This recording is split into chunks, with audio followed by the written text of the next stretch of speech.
Olá, pessoal, tô aqui de novo. Essa é a aula 7. A gente vai falar um pouquinho mais sobre o direito digital, mas agora pegando mais o aspecto do direito do consumidor. A gente tem alguns conteúdos importantes, porque se você tem um e-commerce, por exemplo, você precisa atender a algumas regras também dentro do que trata do direito do consumidor, mesmo no ambiente virtual. Existem regras até bem específicas. Então, primeira coisa, só para a gente falar que existem alguns elementos e algumas teorias quando a gente fala do direito do consumidor.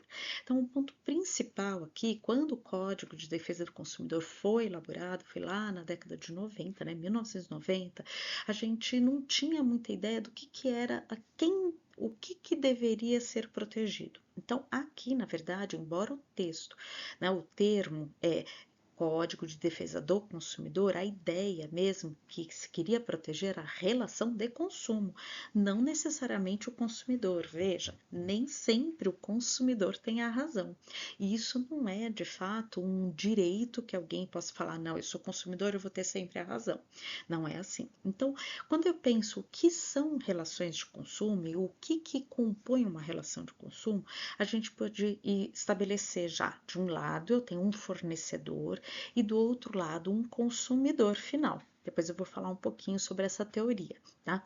Um consumidor final. E o que é que liga essa relação de consumo e que também compõe essa relação? De um lado, eu tenho que ter um valor monetário, então uma contraprestação financeira, e do outro, uma entrega de um produto ou de um serviço. Então, se eu tenho esses quatro elementos, eu consigo estabelecer aí uma relação de consumo. Aí é um ponto importante, porque eu estou falando aqui consumidor final. Existem duas teorias que as duas são aceitas. Eu gosto, me identifico muito mais com a teoria finalista, no qual o consumidor aqui contemplado é o consumidor destinatário final, é aquele que pegou o suco, tomou, é aquele que comeu o produto fabricado, tá? É um consumidor final. Tem uma outra teoria, que é chamada teoria maximalista, em que ele considera que todo destinatário é um consumidor. Não é a que a gente está utilizando aqui, a gente, digo eu, tá? Eu não estou utilizando aqui para fazer todas as análises, mas as duas são aceitas, tá bom? O que é então? Vamos entender essa relação de consumo. Eu coloquei aqui um esqueminha para ficar um pouco mais fácil. Então, eu tenho um produtor, lá o produtor da laranja. Ele vende o produto dele para um fornecedor, que é uma indústria de transformação, que vai pegar essa laranja, processar e fazer o suquinho da laranja.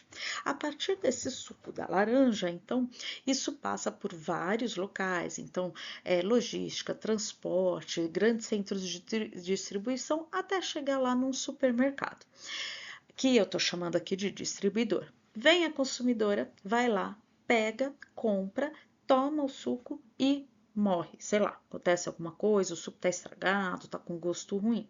Para quem ela vai recorrer? Em geral, as pessoas falam, não, eu vou lá é, no supermercado que eu comprei isso, eu vou lá, vou reclamar que estava estragado. Mas, na verdade, o que a gente precisa identificar é que a relação aqui, ó, é entre o fornecedor, aquele que manipulou, que fez uma transformação e que fez aquele produto, para o consumidor final. Ah, mas se eu for lá no supermercado, ele não vai devolver? Ele até pode trocar por algum tipo de política que ele tem de fidelização dos seus clientes, mas quem tem realmente a obrigação e é a quem eu devo me socorrer nesse caso é o fornecedor. Por isso que nas caixinhas, né, de suco dos produtos aparece lá o saque. O que é esse saque? É serviço de atendimento ao consumidor. Se você ligar, falar o seu lote, falar quando que foi que você comprou, eles vão avaliar e eles vão ver se de repente é um produto que teve de fato algum problema no lote e vai precisar fazer o recolhimento do lote inteiro. né? Ou se foi um problema de armazenagem, isso pode acontecer também. Aqui na armazenagem acontece alguma coisa, não está com a climatização correta, não está na temperatura correta, ou está ali acessível para animais, como outra coisa, e acaba acarretando também na perda ou no produto sendo estragado. Tá? Então é importante saber que a gente, como consumidor final, a gente às vezes até recebe alguma benesse, algum benefício, mas não porque é nosso direito, mas sim porque o comércio quer fidelizar o cliente, ele quer que aquele cliente fique satisfeito. Aqui é importante entender a responsabilidade do fornecedor. Então, não estou focando no consumidor, estou focando no fornecedor. Ele precisa colocar a informação sempre correta do serviço do produto. Esse é um outro ponto importante, que é importante quando o fornecedor ele já faz uma antecipação de possíveis acidentes por meio de cálculos atuariais. O que é? Olha, se meu produto, se ocorrer algum tipo de acidente com ele, o que eu preciso provisionar financeiramente, qual seria a possibilidade de risco, trabalha muito com a ideia de risco, gestão de risco, muito bom. Também ele tem que oferecer uma solução para um vício, para um defeito, tá? Aqui não é porque, não gostei, eu comprei, mas agora me arrependi. Não, é um vício, um defeito no produto ou no serviço. Também, se houver algum problema de danos causados pelo serviço defeituoso ou pelo produto defeituoso, ele precisa também arcar com uma indenização, por isso os cálculos atuariais. Ele é solidário com os atos dos seus prepostos, mesmo dos seus representantes autônomos, e toda a publicação, toda a publicidade que se faz, a propaganda, ela não pode ser nem abusiva nem ofensiva. Existe até uma agência, o CONAR, que identifica isso muito bem. Eu coloquei aqui alguns pontos também de atenção entre o fornecedor e o consumidor. Então, o fornecedor, transparência, equilíbrio contratual, e o consumidor, o que pesa muito na balança, que vale a pena ser um consumidor e ter essa relação de consumo bem estabelecida, porque eu tenho execução específica dos contratos de consumo, eu vou ter sim uma interpretação mais favorável ao consumidor, mas isso não quer dizer que o consumidor ele de fato é sempre quem tem a razão. Não, é uma interpretação mais favorável, não é sempre. Tá? E outra coisa é que o consumidor ele não pode renunciar aos seus direitos de consumidor, isso é uma garantia muito importante. Além da inversão do ônus da prova, esse é um ponto específico, porque quando eu quero reclamar alguma coisa, eu estou alegando, eu preciso comprovar o que eu estou alegando. No caso de uma relação de consumo, não. O consumidor ele não precisa provar que aquilo está com defeito. Quem tem que provar que cancelou o produto, que não tem mais uma relação, ou que tem um fato de terceiro, que são as excludentes de responsabilidade, é o fornecedor. Ele que que tem os conhecimentos técnicos, o know-how daquele tipo de produto ou serviço e que vai fazer, e que precisa fazer a explicação se aquilo estava correto ou não. Então, a inversão do ônus da prova é uma das características básicas e muito boas numa relação de consumo. Aqui, então, a gente vai falar especificamente do comércio eletrônico. Então, veja, como comércio eletrônico, a gente tem vários aspectos, os aspectos técnicos, que você tem uma combinação de uma tecnologia ou de aplicações, inclusive alguns procedimentos comerciais para se ter um e-commerce. O econômico, então, eu tenho a realização de toda a cadeia de valor dos processos desse negócio no ambiente digital. Então, tem uma questão econômica envolvida. Existe uma questão administrativa, que na verdade não é que eu estou falando do direito administrativo, mas é de descrever essas transações comerciais que se utilizam esses meios eletrônicos de execução. E o aspecto jurídico. Então, que essa atividade comercial, ela é realizada, ela tem um contrato de compra e venda celebrado, só que nesse ambiente virtual, não é uma nova modalidade, mas eu estou me utilizando de um meio agora diferente. Aqui é importante que já o Código de Defesa do Consumidor de 1990, ele já previa o direito de arrependimento quando eu não estou numa loja física, ou seja, em comércio eletrônico e que tem uma relação de consumo.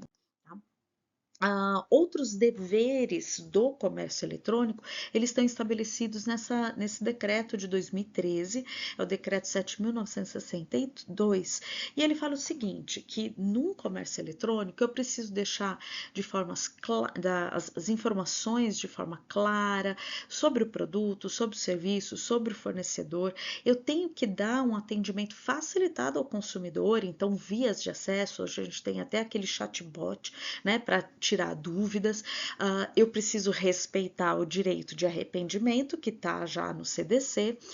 Outra coisa interessante, preciso deixar muito claro ali, de forma bem visual, bem transparente, os dados da empresa, a razão social, o CNPJ, o contato, e-mail de contato. Outro ponto importante para produtos ou serviços que geram algum tipo de risco à saúde ou à segurança, eu preciso também deixar aqueles disclaimers, que são as orientações, os pontos de atenção. Preço, valor adicional, logística, seguro também são itens que precisam estar discriminados de forma clara. Antigamente, quando a gente ia entrar e comprar alguma coisa na internet, muitas vezes aparecia assim, tava lá, R$ 20. Aí, de repente, do nada, esses R$ 20 virava 50. Oxe, mas como que virou 50? Eu não sei. Então, hoje, eu tenho que discriminar qual é o valor com logística, tem algum valor adicional ali? O que que é? Eu posso colocar, eu posso retirar, é uma coisa que eu, como consumidor, eu posso retirar isso?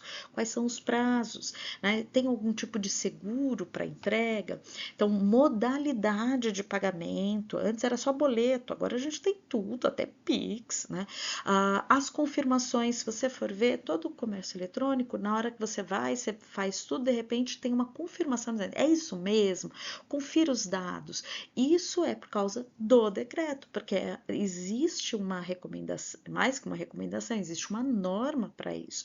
Né? Os meios de resolução de demandas, então tem que ter um contato para dúvida, informação, reclamação e também de cancelamento.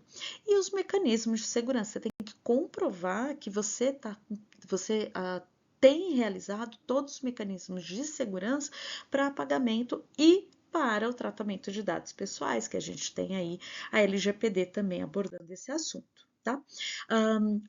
Então, por último, a gente pode falar um pouquinho mais sobre o direito do arrependimento. Veja, é só para coisas que eu comprei fora de uma loja. Então, eu comprei pelo WhatsApp, eu comprei pelo telefone, eu comprei pela revistinha, era muito comum, né?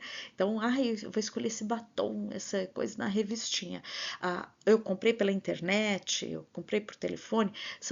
Eu não fui numa loja para comprar. Veja, eu posso ir até na loja para retirar, mas se eu comprei no ambiente virtual, ainda eu posso ter o direito de arrependimento, que são 7 dias, tá? Então, é a possibilidade de exercer esse arrependimento, e esse é um ponto importante que o decreto fala. Eu tenho a possibilidade de exercer esse arrependimento da mesma forma com que eu contratei. Foi por telefone, então eu posso exercer pelo telefone também.